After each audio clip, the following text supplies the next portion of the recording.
की डायरेक्शन से, यानी कि आप उलझते हो, बहुत सारे डायरेक्शंस आपके पास हो सकती हैं। इस तरह की सिचुएशन को डील करने के लिए हम वेक्टर्स को इंट्रोड्यूस करते हैं। वेक्टर नामी एक चीज इंट्रोड्यूस करते हैं जो कि बता देगा कि वो डायरेक्शन किस तरफ है। आपने लिए हैं तो 2 kg और ले 3 kg हो जाएंगे। 3 kg किस तरफ हो गई, मैग्नीट्यूड तो बढ़ गया। अब आप थोड़ी ना पूछते हो कि 3 kg ऊपर की तरफ बढ़ गया, नीचे की तरफ बढ़ गया, दाएं की तरफ बढ़ गया या बाएं की तरफ, ये तो आप थोड़ी ना पूछते हो। इसीलिए तो आप हमें जो स्केलर्स हैं इनके लिए सिर्फ और सिर्फ मैग्नीट्यूड से काम चलने वाला है। आमतौर पर वेक्टर्स की जरूरत क्यों पड़ी हमें? हम क्या पढ़ने जा रहे हैं बच्चों? वेक्टर्स पढ़ने जा रहे हैं कि वेक्टर्स क्या है। हम पढ़ने जा रहे हैं कि रिप्रेजेंटेशन ऑफ वेक्टर, वेक्टर को कैसे रिप्रेजेंट किया जाता है, ये भी हम पढ़ेंगे। और साथ ही साथ वेक्टर्स को किन किन तरह से रिप्रेजेंट करते हैं, सिंबॉलिकली कैसे करते हैं, ग्राफिकली वेक्टर को कैसे रिप्रेजेंट करते हैं, और कुछ चीजें जो बेसिक नीड्स है आगे के लिए काम आने वाली है, वो चीजें भी हम समझने वाले हैं। तो चैप्टर का नाम है वेक्टर्स एंड इक्विलिब्रियम। हमारा चैप्टर नंबर 2 शुरू होने जा रहा है। तो सबसे पहले हमें ये जानना होगा कि वेक्टर्स क्या होते हैं और वेक्टर्स की क्यों जरूरत पेश आई। देखिए, आमतौर पर 1 डायमेंशनल मोशन अगर रहता है कि कोई बॉडी अगर सीधे सरफेस पे मूव करती है तो तब उसका जो डिस्प्लेसमेंट है या पोजीशन है या वेलोसिटी है, एक्सेलरेशन है, ये पॉजिटिव हो सकते हैं, नेगेटिव हो सकती है इनकी वैल्यूज। लेकिन यही चीज अगर 2 डायमेंशनल मोशन हो रहा हो, प्लेन में मोशन हो रहा हो, स्पेस के अंदर मोशन हो रहा हो, 3 डायमेंशनल मोशन हो रहा हो, तो तब क्या होगा बच्चों? तब के केस में आपके पास मैनी डायरेक्शंस हो सकती है। क्या 1 डायमेंशनल मोशन में बॉडी ने मूव करते हुए उसके पास 2 ही डायरेक्शंस हो सकती थी, या तो पॉजिटिव या तो नेगेटिव? सर लिख के बताएं। देखें, 1 डायमेंशनल मोशन, अगर 1 डायमेंशनल मोशन हो बच्चों, 1 डायमेंशनल मोशन हो तो इसके अंदर क्या देखने को मिलता है? या तो उसकी डायरेक्शन क्या हो सकती है, पॉजिटिव हो सकती है या तो नेगेटिव हो सकती है। जैसे अगर ये कोई बॉडी है, आप क्या कर लेते हो, ये 0 मान लेते हो, इस तरफ मूव कर देते हैं, इस तरफ भी मूव करते हैं, 1 2 3 -1 -2। आप एक पॉइंट को रेफरेंस पॉइंट मान लेते हो, उस रेफरेंस पॉइंट से राइट की तरफ जाए तो आप पॉजिटिव लेते हो, लेफ्ट की तरफ जाते तो नेगेटिव लेते हो। यही चीजें यहाँ पे आप पढ़ते आए क्लास 9 में भी। जिस तरह पोजीशन है, डिस्प्लेसमेंट है और साथ वेलोसिटी है, एक्सेलरेशन है, तो इनको पॉजिटिव नेगेटिव लिया जा सकता है क्योंकि यहाँ 2 ही डायरेक्शन पॉसिबल है। अब यही चीज आपके पास 3 डायमेंशनल मोशन हो, कहीं पे 3 डायमेंशनल मोशन हो रहा हो, तो तब के केस में कैसे करेंगे? अगर 3 डायमेंशनल मोशन हो रहा हो बच्चों, क्या मैं कह रहा हूं, अगर 3 डायमेंशनल मोशन हो रहा हो बच्चों, तो तब के केस में ये नहीं रहेगा। अगर 3 डायमेंशनल मोशन हो रहा हो तो उसके पास 3 डायमेंशनल मोशन, या तो किसी 3 डायमेंशनल मोशन की बात करें, ठीक है, या मोशन किसी प्लेन के अंदर हो रहा हो बच्चों, या कि मोशन किसी स्पेस में हो रहा हो, स्पेस मतलब 3 डायमेंशनल मोशन। इनके केस में मैनी डायरेक्शन पॉसिबल हो सकती है। इवन प्लेन के केस में, स्पेस में तो बहुत ज्यादा होती है, लेकिन प्लेन के केस में देखो बच्चों, एक्स वाई प्लेन आपने पढ़ा हुआ है। एक्स वाई प्लेन में आप क्या लेते हो, एक नॉर्थ होता है तो यहाँ साउथ, इस तरह आप डायरेक्शंस लेते हो ना, ईस्ट वेस्ट करके लेते हो, तो बहुत सारे डायरेक्शन पॉसिबल है। नॉर्थ और ईस्ट के बीच में भी डायरेक्शन पॉसिबल है, नॉर्थ और वेस्ट के बीच में भी डायरेक्शन पॉसिबल है, साउथ और वेस्ट के बीच में भी डायरेक्शन पॉसिबल है, साउथ और ईस्ट के बीच में भी डायरेक्शन पॉसिबल है। इस तरह की डायरेक्शन से, यानी कि आप उलझते हो, बहुत सारे डायरेक्शंस आपके पास हो सकती है। इस तरह की सिचुएशंस को डील करने के लिए हम वेक्टर्स को इंट्रोड्यूस करते हैं। वेक्टर नामी एक चीज इंट्रोड्यूस करते हैं जो कि बता देगा कि वो डायरेक्शन किस तरफ है। तो हमें एक वेक्टर को हमें बताना होगा कि वेक्टर्स मतलब ये है कि वेक्टर की नीड होगी कि वेक्टर को रिप्रेजेंट करने के लिए, यानी कि डायरेक्शन के लिए हमें एक अलग सी चीज असाइन करनी पड़ेगी, अलग सी चीज रखनी पड़ेगी। That will be the actually vector. Sir समझ आ गई ये बातें? तो लेकिन सर वेक्टर्स भी होते हैं हमारे पास, स्केलर्स भी होते हैं, तो स्केलर्स फिर क्यों? स्केलर्स में आप आमतौर पर आपके पास डायरेक्शन की जरूरत नहीं होती है, पर जो हम वेक्टर्स के अंदर डायरेक्शन भी चाहिए होती है और सिर्फ मैग्नीट्यूड भी चाहिए होता है। डायरेक्शन इसलिए चाहिए क्योंकि अगर कोई वेक्टर आते हैं तो उसके पास मैनी डायरेक्शन पॉसिबल हो सकती है, बहुत सारी डायरेक्शन हो सकती है, तो इसलिए हम इस तरह के सिचुएशन को डील करने के लिए वेक्टर्स को तो पढ़ना पड़ेगा, वेक्टर्स को तो देखना पड़ेगा, जानना पड़ेगा, तभी तो बनेगी ये चीजें। ठीक है सर, तो अब आप बताएं कि वेक्टर्स और स्केलर के बीच में क्या डिफरेंस है। तो मैं ये बताने जा रहा हूं कि वेक्टर्स और स्केलर के बीच में क्या डिफरेंस रहेगा। तो ये भी अपने आप में एक टॉपिक है जो हमारे अंदर में दूसरा टॉपिक आता है, लेकिन फिर इसके बाद हम डिफरेंस बताएंगे, रिप्रेजेंट करने का तरीका बताएंगे वेक्टर्स को। तो मेरी ये बेशक यानी कि मतलब ये था मेरा कि शुरू हम वेक्टर्स को कर रहे हैं तो वेक्टर की जरूरत क्यों पेश आई। ठीक है, तो इसलिए मैंने ये कहा। तो अब हम बात करते हैं स्केलर्स और वेक्टर्स के बीच में, स्केलर्स और वेक्टर्स के बीच में क्वेश्चन आ सकता है, what is difference between scalar and vectors. Vector और स्केलर के बीच में डिफरेंस बताएं, तो हम बताएंगे। स्केलर्स क्या होते हैं? आमतौर पर ऐसी फिजिकल क्वांटिटी, देखो आमतौर पर जितनी भी फिजिकल क्वांटिटी है इस दुनिया में, इन सभी फिजिकल क्वांटिटीज को हम स्केलर और वेक्टर में डिवाइड कर रहे हैं। स्केलर्स में हम वो वाली कैटेगरी रखेंगे जिसके लिए डायरेक्शन जरूरत नहीं पड़ेगी। वेक्टर को तो आपको पता है, वेक्टर को तो आपने देखा मैनी डायरेक्शंस हो सकती है, और उस तरह की सिचुएशन को डील करने के लिए हमें वेक्टर की जरूरत पड़ती है। बात करते हैं स्केलर्स की। स्केलर्स के पास क्या होता है? They have only magnitude, it has only magnitude. इनके पास क्या होता है? It has only magnitude. इनके पास सिर्फ और सिर्फ मैग्नीट्यूड रहता है बच्चों, मैग्नीट्यूड रहता है। यहां पे इट हैज मैग्नीट्यूड प्लस क्या होता है? It has magnitude as well as direction, as well as direction. की डायरेक्शन भी होगी इनके पास, मैग्नीट्यूड भी होगा इनके पास। कैसे सर? जैसे आमतौर पर इनमें वेक्टर्स में हमें डायरेक्शन की जरूरत क्यों पड़ती है? स्केलर्स को तो हमें समझ आएगी। देखें, डायरेक्शन की जरूरत इस तरह पड़ती है कि यार मान लें एक ब्लॉक है, अब मैं बोलता हूं इस पे 5 न्यूटन फोर्स लगाओ, तो आप तो पहले ये सोचेंगे कि हमें 5 न्यूटन फोर्स लगाने किस तरफ है। बात है ना, अगर 5 न्यूटन आप इस डायरेक्शन में लगाते तो मोशन इस तरफ होगा, अगर आप इधर से फोर्स लगाते तो मोशन उधर की तरफ होगा। अगर आप 5 न्यूटन ऊपर से नीचे लगाते तो तब तो मोशन ही नहीं होगा, तब तो मोशन ही नहीं होगा।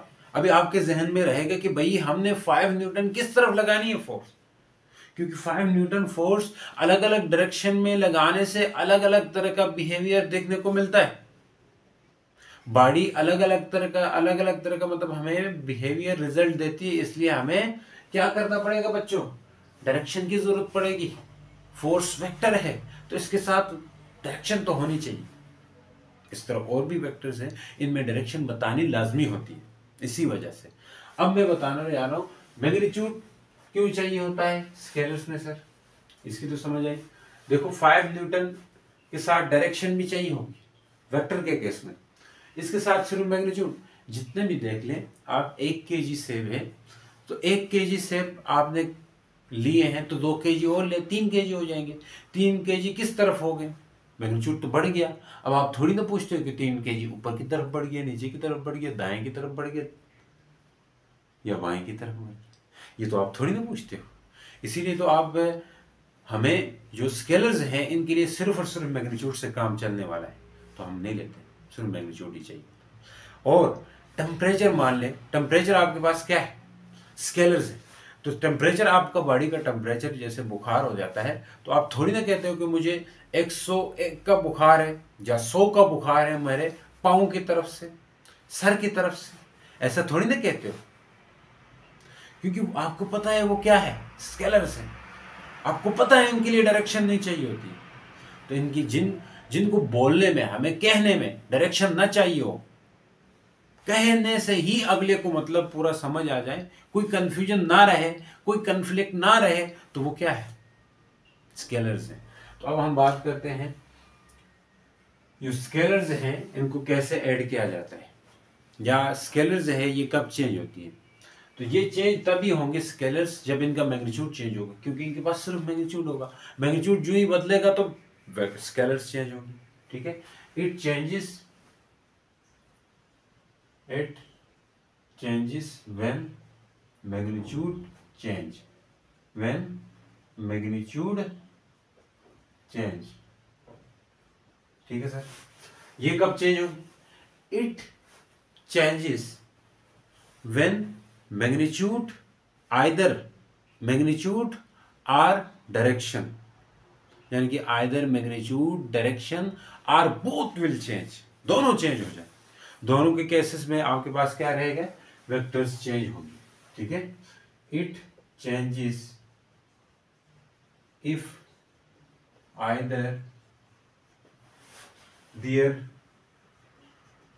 magnitude,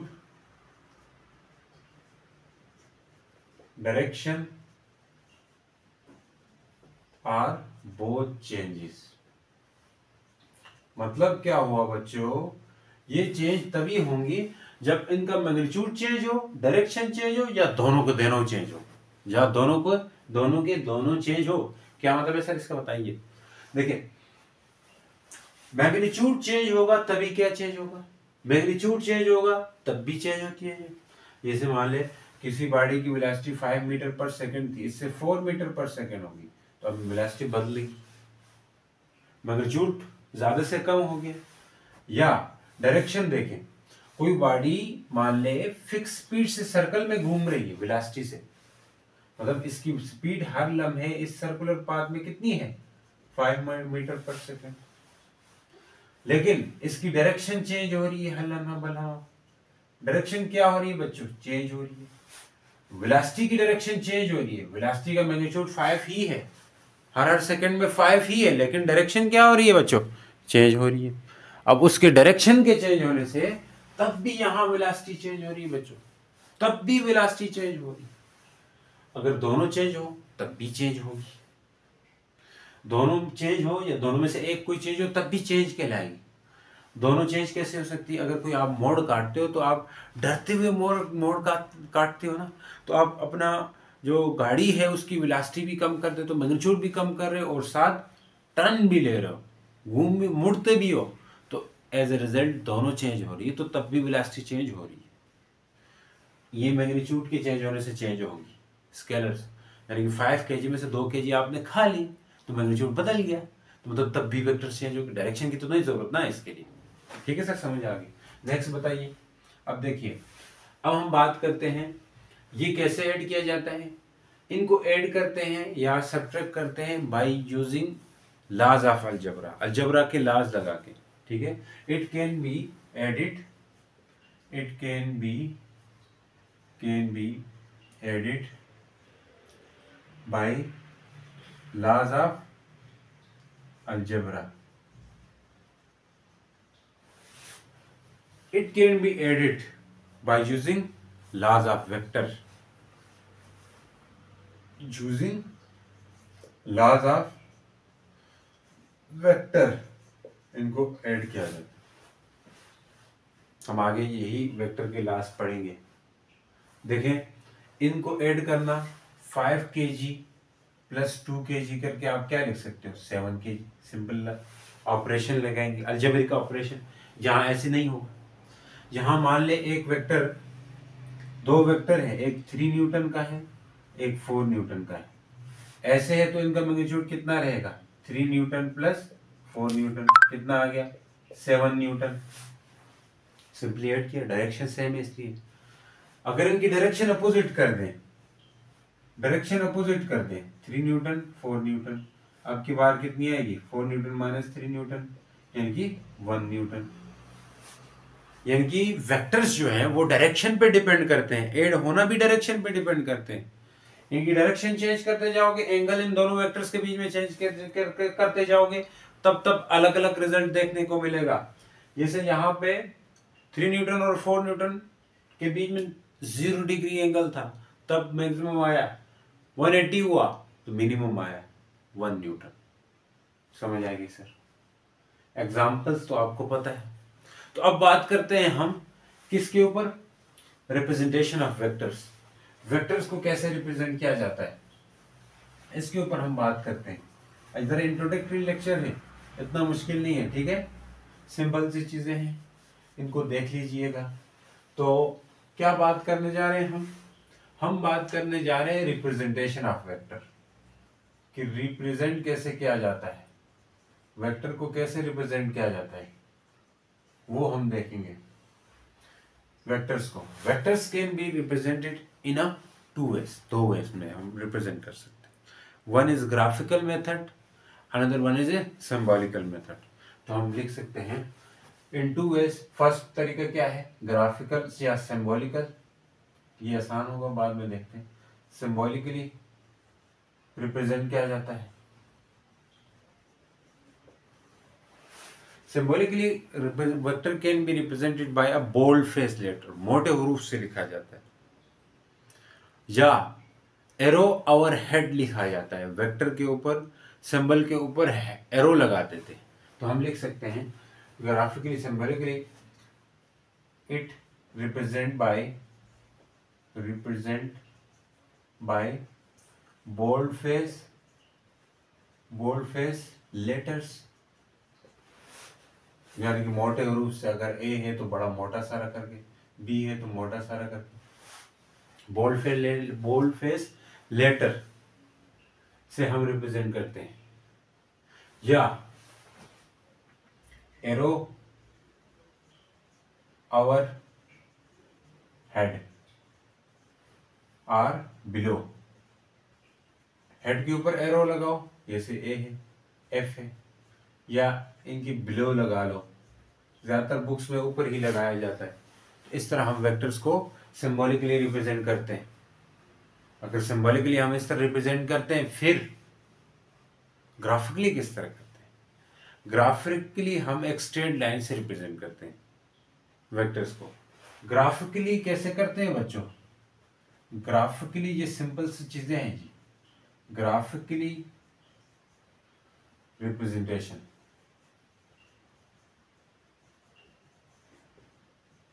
graphically vector can be represented by a straight line, एक सीधे लाइन से रिप्रेजेंट करते हैं, और उस सीधे लाइन की हेड यानी एरो हेड लगा देते हैं, ऊपर एरो लगा देंगे। उस सीधे लाइन की जो लेंथ है वो क्या रिप्रेजेंट कर रही होगी?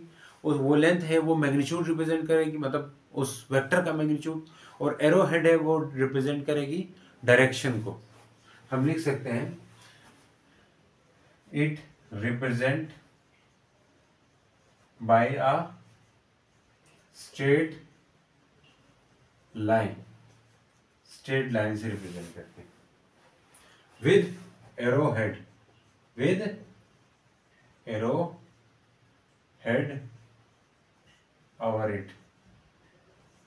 कैसे सर? कैसे सर? देखो ये है आपके पास कोई वेक्टर है, वेक्टर ए है, तो ये एक स्ट्रेट लाइन हमने ड्रा करी, उसके ऊपर ये है आपके पास एरो है,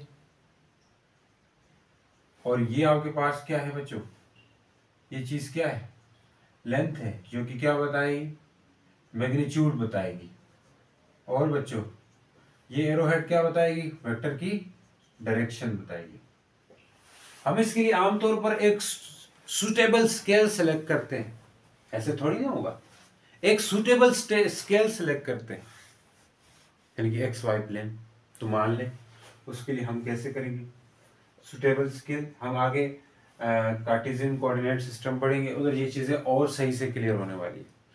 अब यहाँ पे आपने मान ले आपने ड्रा करना है 40 किलोमीटर वेलोसिटी टुवर्ड्स ईस्ट, ये ईस्ट की डायरेक्शन, तो ये आपके पास नॉर्थ की direction.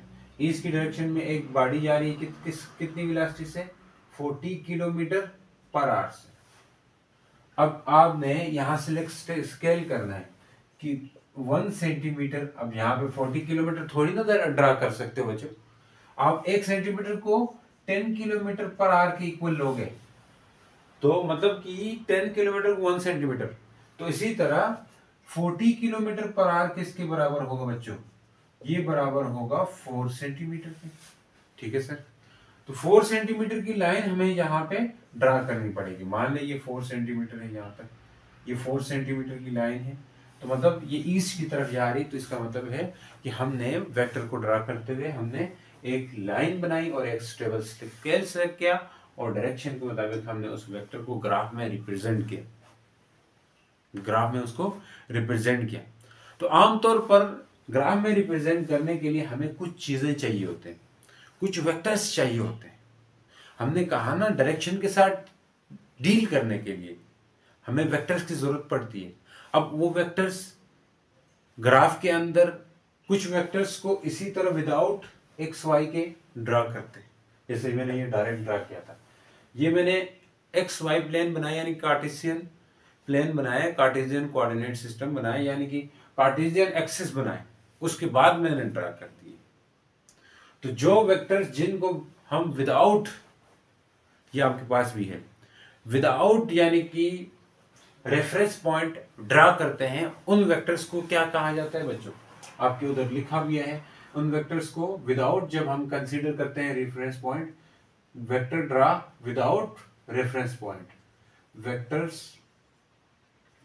Draw without reference point, without consider reference point that are, वो क्या होते हैं? Geometric vector.